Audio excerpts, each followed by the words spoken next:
everybody, welcome back to our channel. Welcome back to Memorial May.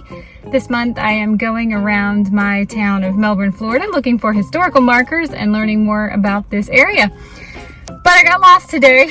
I'm in a city called Roseland and I'm significantly south of Melbourne. I had tried to go to a marker that was actually on museum property and the museum was closed, and I was so far away from a causeway I am headed back towards the house on territory I've never been to before. So I found this marker. It's called Moore's Point, and it is marking a spot where the Sebastian River meets the Indian River Lagoon, I believe. I will double check all of this. I'm just going off my memory of reading the marker. But it was originally an Ace Indian shell mound. It's quite the hill. If you can tell, I'm a smidge out of breath from hiking. It does not look that high, I don't think, on the camera, but it was quite a hike to the top of the hill. But it looked like mostly private residences up there, and I didn't feel comfortable going down anybody's boat dock to the actual water. So I just stood on top of the hill at the road to film for you. But I don't know, we were probably at least 3 stories in the air over the river. But anyway, I'm headed back home, hoping that I can follow US 1 and not get lost again. I hope you enjoy this historical marker. We're a little bit south of Melbourne today, but oh well. It gave me a chance to see something new, and I hope you enjoy learning everything I'm about to learn about Moore's Point. Hey guys! Today we are in Roseland, Florida, which is south of Melbourne, at a public park known as Moore's Point, which is at the junction of the Sebastian and Indian Rivers. There's a marker on this site now that was placed by the Indian River County Historical Society in 1994. This area was originally settled by indigenous native people known as the Ace Indians, who lived along the confluence of these rivers when the Spanish arrived in the 1500s. For hundreds of years after that, settlement in the Indian River area was restricted to coastal areas. Remnants of the Ace Indian settlements, such as pottery shards and ancient shells, can still be found along this shoreline today. You know, if there's an old native site, I want to visit it and stand on it. This hill has some other minor historical significance also. In 1816, an Irishman named George Fleming, who had served in the Army of Spanish Florida, received a large land grant on both sides of the Sebastian River. This grant was important to the growth of the area, which became known as Roseland. Roseland's first citizen was Dempsey Kane, who settled on the north side of the river in 1877. In 1889, a man named L.C. Moore built the Ercildown Hotel at the top of this hill. President Grover Cleveland stayed there while on a hunting and fishing trip with Frank Forster and Paul Krogel and his tour guides. A post office was built in 1892, and in 1893, a depot and water tower were constructed for Henry Flagler's Florida East Coast Railway. Across Highway US 1 is a public road known as Dixie Highway, which was established in 1910. This led to an old wooden bridge built in 1909 that replaced an earlier ferry. According to this marker, the Ashley Gang was killed on the south end of that bridge in 1924. I didn't know anything about the Ashley Gang before visiting this marker, so I decided to look into their history while we're here, and oh boy, it's a doozy.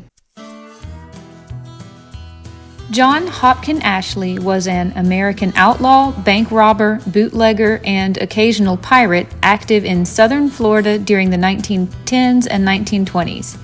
He was sentenced to hang in 1914 for the murder of a Seminole trapper, but his conviction was overturned by the Florida Supreme Court.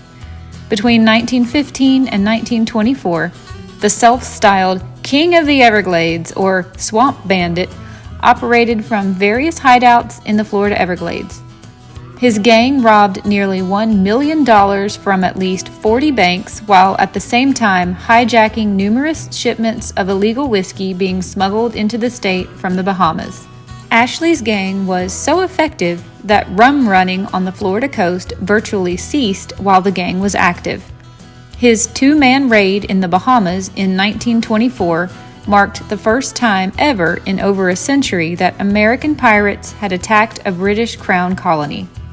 Even the newspapers of the era frequently compared him to Jesse James.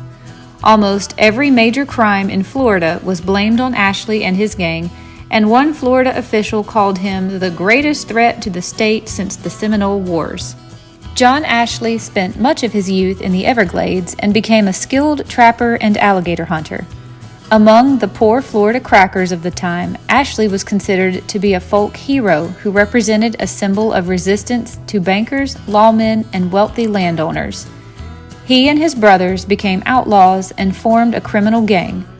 Their activities hindered Prohibition bootleggers in major cities and undermined local moonshiners. They robbed passenger trains, mail cars, and banks. During one getaway attempt, Ashley was shot in the jaw, costing him sight in one of his eyes and being captured for murder. Ashley escaped when his brother Bob shot the deputy sheriff at point-blank range and left with the jail keys. They escaped in a carjacking at gunpoint.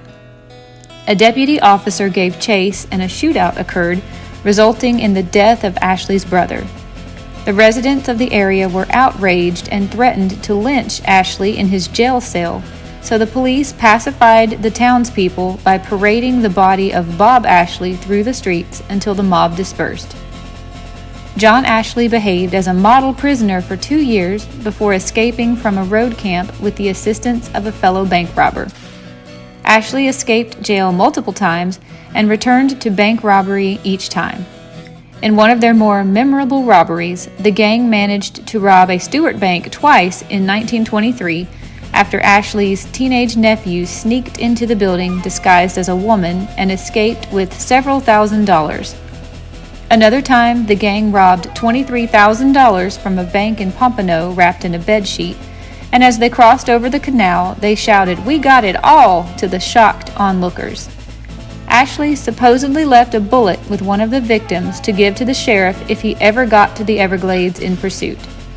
John Ashley's girlfriend, Laura Up the Grove, often acted as the gang's lookout, cased banks for them, and served as a getaway driver. Ashley and the Palm Beach County Sheriff, Sheriff Baker, feuded for 13 years. Baker spent months searching the Everglades for Ashley and always came up empty-handed, largely in part the result of help from the fellow Florida crackers and the grapevine telegraph of the Everglades. Baker was a corrupt sheriff who wasn't above shaking down poor people who were simply trying to live off the land. Since the sheriff also had connections with the Ku Klux Klan, the local black community also helped the Ashley gang. In early 1924, Baker finally got a lead on Ashley's location with a family member in a moonshiner's cabin hidden in the swamp. The cabin was hidden in bushes and palmetto scrub that made it very difficult, if not impossible, to approach, which made it an ideal hideout. Baker was so determined to capture Ashley, he enlisted help from the Florida National Guard for weapons and deputized civilians to surround the cabin and starve Ashley out. However, Ashley's dog began barking as the lawmen approached. When the deputies fired at the dog, Ashley returned fire and killed one of the deputies. Some of his gang members were seriously wounded, including Laura, and his father was killed, but Ashley escaped through a secret entrance while Laura's screaming caused the deputies to hold their fire. Ashley hoped to plan a jailbreak for Laura, but eventually left for California to lie low. Eventually, Ashley returned to Florida and spent several months with his gang plotting revenge, including a plot to kill Sheriff Baker at the courthouse.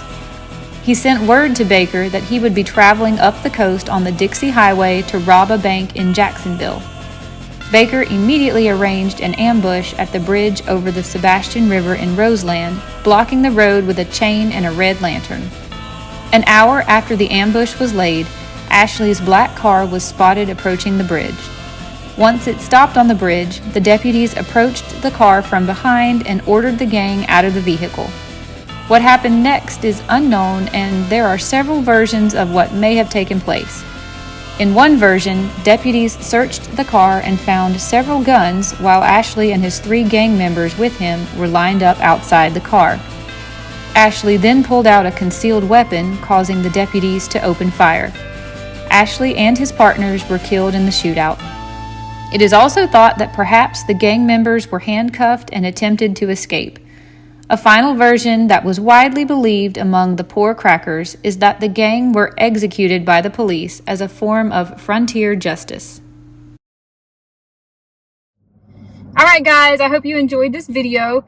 I did not know anything about this area. I had never even heard of Roseland before I wound up here by accident.